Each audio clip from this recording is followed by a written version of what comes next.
so we've got one last thing to finish before we start the new sugya today, and that is how to get rid of the peels and the pits. So basically, until now, we've been discussing the inyan of Muktza, Graf, and Muktza Machmas Kufa in regards to food items. So yesterday we talked a lot about pits and peels that are totally unedible, not only for a human being, but also to an animal, and you don't have any of these animals around, even if they are edible to an animal, and therefore they makes them completely Muktza, right? So if they are completely Muktza, we're dealing with most of the peels and pits, obviously apart from the edible ones, so most of them are going to be Muktza. Obviously the ones that are edible, for example, there's always a shaila with an orange peel. What din does an orange peel have? Because the Maisa, people eat orange peel. When they eat orange peel, they coat it in chocolate and they sell them in stores, right? They actually sell them. People do eat them. They are edible. When you have a recipe for cake, sometimes you'll actually use lemon rind, I think it's called, right? Lemon rind, where you like just take a little bit of the peel or something. It's edible. Peel is edible. I really don't eat it, whatever it is, but the Maisa, it is edible. Hard to say that it's completely Muktza, but there are certain peels that nobody eats, right? What's that? Nobody takes a bite out of peel, but it is edible. So you can't say it's unedible and unusable. It's usable. You mix it up with other stuff. No, after you coat it in chocolate, make it sweet, or put some sugar on it, it could be fine. Just saying that, but be'etzem it's edible. That's the only thing. Again, I wouldn't apply that to everything, right? But let's say a banana peel, right? Nobody eats a banana peel, right? Monkeys. Say that I don't have any monkeys in the area. Mamela, that's why those things are going to be more. So eggshells for sure. Similar things like that. Pits of avocados, pits of apricots, pits of things that are rock hard, peaches, mango. Okay, mango, by the way, will often not be Muktza. Why not? A pit I'm talking about. Why won't it be Muktza? We said this yesterday. Which means it's got some of the fruit on it, right? So whenever anything's got some of the fruit on it, okay. But the bones of chicken are the same thing. Every bone is going to be Muktza, right? Again, there are dogs out there that eat these things. First of all, by the way, most animal owners will not allow you to come into the house and give their dog some of your chicken bones. I checked this out. They will not allow it. What's that? Oh, so if it's a type of bone that A, has meat still stuck on it, or it's got, let's say, marrow inside or whatever, then of course that's okay. But in a case where it's a dry piece of bone that has absolutely nothing to it, then obviously that's going to be Muktza. Fish bones, for example. Obviously fish bones are going to be Muktza, right? Again, providing that there's no flavor or fish on them. If there's a total bone, someone took a piece of had a piece of herring and he took out the bone, he put it on the side. So that becomes Muktza now. There's nothing to that. Nobody eats that. Right? Nobody gives it to animals, nobody eats it. That's 100% Muktza. So all of these things are Muktza. So the obvious question that we're left with before we start the next sugya is, so what do I do l'maisa? What do I do l'maisa? I have it in my mouth. Am I allowed to take it out of my mouth? It's in my mouth. I just ate a peach. And I have the pit in my mouth, right? It's 100% Muktza, there's no fruit attached to it, right? I've taken everything off. Can I take it out of my mouth, or am I handling Muktza? Morty, what do you say? Maybe. Doesn't it for the rest of Shabbos started? Doesn't have to be what? Muktza before Shabbos started? Yeah, but what do you mean Muktza? You mean doesn't it have to be already Osa? First of all, to Machlokes the Gemara, do we say Muktza l'chat Shabbos or not? And we illustrated that by talking about if you take a glass and smash it, which you're not allowed to do, but if you did, so then the glass will become Muktza, even though when Shabbos came in it was not Muktza. So this is the same idea. It becomes Muktza when it becomes unedible and unusable. Right? It doesn't make a difference that when Shabbos came in. It's a good question, man. But it doesn't make a difference that when Shabbos came in, it was usable. Okay, so the Maisa, I'm not going to Maisa. Am I allowed to take it out of my mouth or not? Daniel, what do you say? There's a question of whether you have to keep your mouth the rest of Shabbos. Right, do I have to keep it in my mouth the rest of Shabbos? No, obviously that's not my question, right? The question is, do I have to spit it out over the bin? Or can I actually take it out of my mouth? For only Shabbos, right? Onik Shabbos, you're allowed to take it out? What's the Onik Shabbos? What's the Onik Shabbos? I can spit it into the bin. While it's in your mouth, yeah, it's not Muktza yet. Once you take it out and you put it out, so at what point does it become Muktza? While it's in your mouth, it's like part of the food. But once you take it out, nice lumdas over here. Oh, unbelievable. So there's an interesting Gemara. I'll tell you the Gemara in Shabbos Kufman Gimel. The Gemara in Shabbos Kufman Gimel tells us about Shmuel. Shmuel used to move pits of date with a bread. Rav Sheshes used to throw it with his tongue. He used to spit it out, right, and put it anywhere, right? By the way, it's no negaya for the Garanim eaters out there. The Garanim eaters out there. Obviously, after checking it for bugs. So the question is whether or not I can, go and put it down. How does it work, right? Negaya for the Sham Zocha. It's going to be very negaya. We shouldn't really serve animal food in the Sham Zocha. It's not nice. We're not covered. What? There's always salt. Very good, Yitzi. Excellent. There's always salt. Mamela, it's always edible. Okay, that can be true. But you can get the unsalted ones. Right? They sell them over here, no? They do? You buy the unsalted ones? No, so what's the point? Okay, so anyway, so we see that the Maisa comes out from the Gemara that at least according to Rav Sheshes, that he wouldn't take it with his hand. He would throw it with his tongue, right? That's what it is. What's the reason?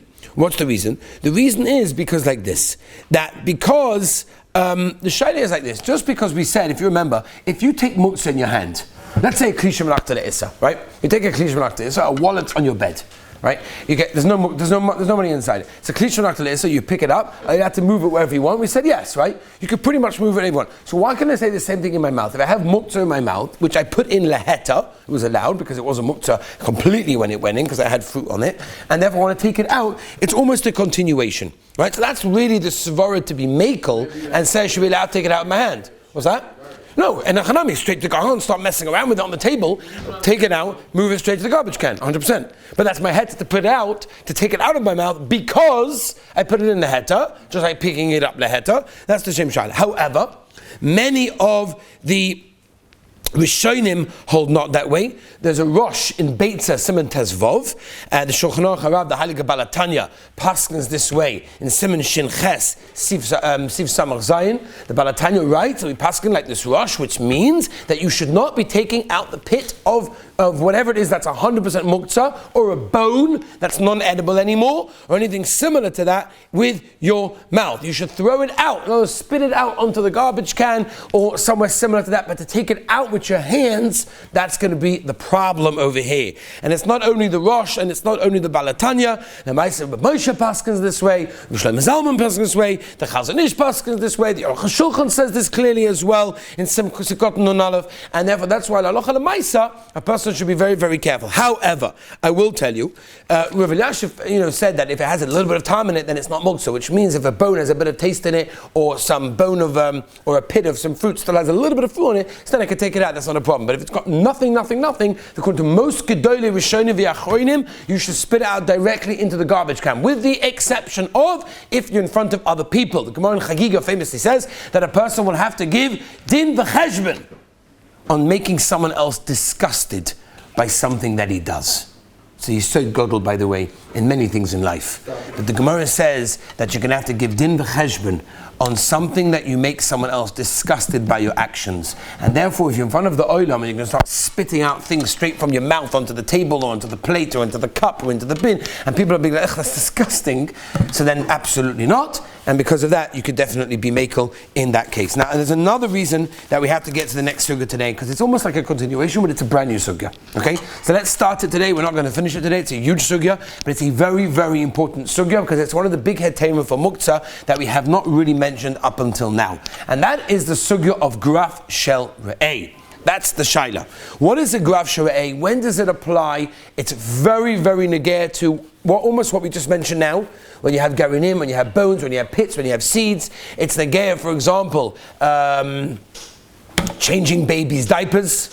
Very negea. Not yet, but eventually.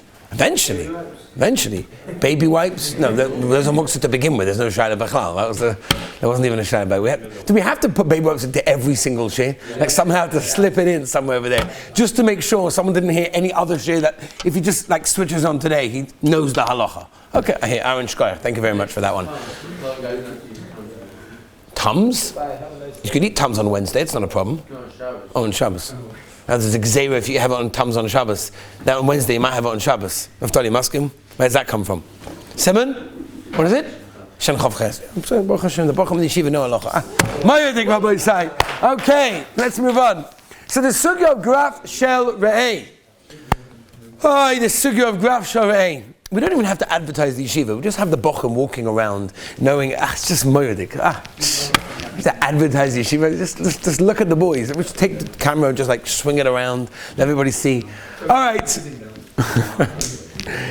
All right. So like this, Graf Shel Re'eh. Where does it come from? Let's talk about Graf Shel Re'eh. It's a very, very, very important heta that we have to discuss. Okay.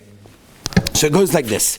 The makar is a Gemara in Beit Salam and Vov. Okay? The Gemara in Beit Salam and Vov tells us that you're allowed to move a Graf Shel Re'eh and put it into the bin on Shabbos Kodesh. Right? Now, it's not only a Gemara in Beit Salam Vov, the Gemara in Shabbos Mem Zayin Amud Aleph also talks about a shovel with ashes inside it. The Gemara in Shabbos Kuf Chav Aleph Amud Beis talks about covering the Toya with a Kli. The Gemara in Shabbos Kuf Chav Dalad Amud Aleph also talks about moving all sorts of interesting things over there. Graf Sharei, the Gemara in Shabbos Kuf Mem Gimel Amud Aleph, the Gemara in Beit Chav Aleph, the Gemara in Beit Chav Amud Vov Amud Beis. Many Ma'amakomis that we find all over Shas that tell us the same Yesoid, and that is, in a simple way of putting it, if something is disgusting, you're allowed to move it. Now, we're going to have to understand what that means. We're going to have to go through the rules. What does it mean? A, what do you define disgusting? And number two, where does it have to be in order to be allowed to move it? Right? That's going to be one of the main heterim that we're going to discuss when it comes to moving, let's say cleaning up after a meal. How are you allowed to take your plate that looks a little bit more like a graveyard than a plate into the kitchen after eating it? That's Muktza. How are you moving that? Naftali, what are you going to say about that? How are you going to move that on Shabbos? Your wife's going to ask you the kasha.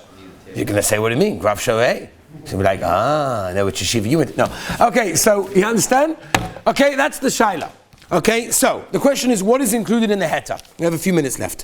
What is included in the heta of Graf Shel Rehei? What's that? If you need the table, you mean to say that if it was a klisha malachta le'isa and it's so gufa makoimai, then I'm allowed to do it for the table. But if it's a bone which is a muktzah machmas gufa and there's no heta, so gufa makoimai, then I got a problem. That's what you meant to say, right? Okay, fine. So basically, the question is, what exactly is included in the heta? Okay, Yitzi, with us? Gavaldik. What is included in the heta? Comes along the Taz, Sikot and Gimel, and the Taz learns like this. Only if it's mius mamash, lashon hataz, mius completely disgusting. If it is completely disgusting, then it is included in the heta, right? Not only the Taz pasuk is this way, the Aruch HaShulchan pasuk is Simon Samach, the Shevet HaKossi, the Bel Zadayin, has a tshuva, a gewaldige tshuva, in his beautiful tshuva, Shevet HaKossi, Chelet Dalet Sebekuf Dalet, Rav Avadia, Shabbos, Dayan Fisher, all held that way. It has to be completely disgusting. I'll give you some examples. However, came along with Shlomo Zalman with a tremendous kula. And if Shlomo Zalman said it doesn't have to be completely disgusting. It has to be Beloshan HaPoskim Ni'imus. What does Ni'imus mean? Unpleasant. Oh, very nice. Unpleasant, not Gishmak. Doesn't make them completely disgusting. Has to be not Gishmak. If Shlomo Zalman paskin this way, Rav Moshe paskin this way, and Rav Nissim Karelitz paskin this way, Aloha Lemaisa. Right? One of the rayas that they bring, right, is from a Gemara in Shabbos, and the Gemara in Beta that doesn't talk about completely disgusting things. It's talking about things that are not Gishmak, to have it your Suda. All right, Meseda. But according to that, if something is not Gishmak, then it will be included in Graf She'eh, and therefore there'll be no problem with Muktza. There's no Gzeira Muktza anymore, which we'll get to if that's 100% true. Let me give you some examples. Let me give you an example. Some poskim hold if you have a mouse or you have a rat, even if it's alive, that it's called Graf She'eh, and you could pick it up and move it. Even though animals, Balei Chaim obviously is Muktza, but when it comes to that's going to be included. Cockroaches, a macaque, that's also included. All these spiders and all these things that people, don't like, whatever it is, whether frightened or not is irrelevant, but it's disgusting. It's not nice to have in your dining room, whatever it is. And therefore, that will be a Graf She'eh. Many poskim hold that cobwebs are also included in a Graf She'eh. Peels and bones belonging to somebody else, obviously is considered a Graf She'eh, right? It's disgusting. Somebody else's peels and bones and that they take out of their mouth. That's obviously disgusting. Some of the poskim, the Tila David brings us down, that lice is included in Graf She'eh. So that's one of their attempts to remove lice, without obviously the problem of goizes, which you have to be careful when you remove that. No, it's not a very good question. Is that boyer? Beautiful. So Shlomo Zalman answered the question, he said it's not boyer because nobody calls it boyer. Very interesting svara that we're not going to go into at a moment of time, but it's not boyer, but it could be goizes if you take out the hair, where they're obviously got to be very, very careful. Some poets can even want to say that dandruff is included in Graf She'eh. Now, is it completely mutter? We have to end with this, because there's a lot to understand with this halacha. Is there no muktzah? Let's do it lashon of Shen Chav Ches. Is it hutra or tchuya? What's the difference?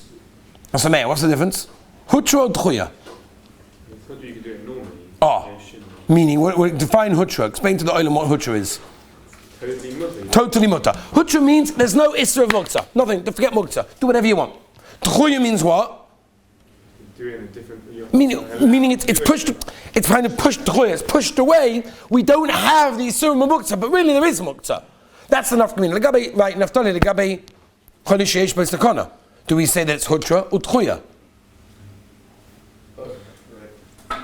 Okay. So most poskim hold, the Levush says this very, very clearly, the Balatanya and Shulchan Aruch Harav, the Tel David, and the Mishnah Berurah and Sikkot and Kuf Tes Vav and Shin Ches says clearly that you're allowed to move it b'yadayim. That means if you have a Graf Shorei and you want to get rid of it, pick it up with your hands. You don't need a shinoi, you don't need tiltum in atzad, you don't need tiltum begufai, and therefore there's absolutely no problem whatsoever to move it with your hands. Rav Moshe has a tshuva where he writes down, it's not a het gomor, it's pshat, and Chazal allowed the person, the kovet Shabbos, for a person to be makel in such a case. They asked Rav Nissen Karedet Zatzal the Shaila, what happens if it's for me disgusting, but for you it's not disgusting, and you don't want it here, can I move it away? You're asking me to move it. For me it's disgusting. For you it's not disgusting. Can I move it? For you it's not disgusting, but for me it is. Am I allowed? Why? But we said Amir Yisrael. Amir Yisrael. I don't know if I come to Amir Yisrael. My said Graf Sharei. For someone it's disgusting, so there should be mutter in that case. What about asking a goy? If I could get a goy, do I have to have a goy in the house? Can I ask the goy to move it? Is it better to ask a goy to move it, or should I just do it myself? If you're allowed to, though. So if you're allowed to know. So the Shulchan says a very interesting thing, which Agav, the Mincha Setzuk and Rav Moshe Paskin like, and that is if you can get a goy to move it, then avada you should. Rav Shlomo Zalman and Rosh Hashiva Rav Sheinberg used to paskin not that way. There's absolutely no reason whatsoever. It's if it's mutter jed, then it's mutter in ganzen, and I don't have to ask a goy. I say paskin the Shiva. Zatzal. Now. Okay, Rabbi said we've got a few more halachas to do. Let me just mention a couple of things that we have to get to on Sunday. Number one, are you allowed to move Muktza for the sake of Graf Sharei, Modi? Yeah. I'll give you the example. Okay, I'll give you the example. The Shabbos Suda in Yeshiva. Kinai Nahor of Sitzak Dorten, there's the place is full of all gewaltige Sachen. At the end of the Suda. So I have to pick up the tablecloth and get rid of it. So what's an easier way? I take the garbage bin, and I move it to the table, to the edge of the table, and then I just put it in. I'm allowed to do that? The table is Graf Sharei, it's disgusting. The bin, I'm allowed to move the bin for Graf Sharei? I'm allowed to do Graf Sharei. Who's allowed to use the bin? Mordechai, you hear the kasha? No? You have to think about that before Sunday. And the last question is, where does the Graf Sharei have to be? Does it have to be in a specific place? Does it have to be bothering my Oynik Shabbos? Or can it be anywhere? Once it's mutter, it's mutter. Again, Rabbi said on Sunday, Be'ez Hashem, we'll have to discuss all of those details. Have a wonderful and beautiful day.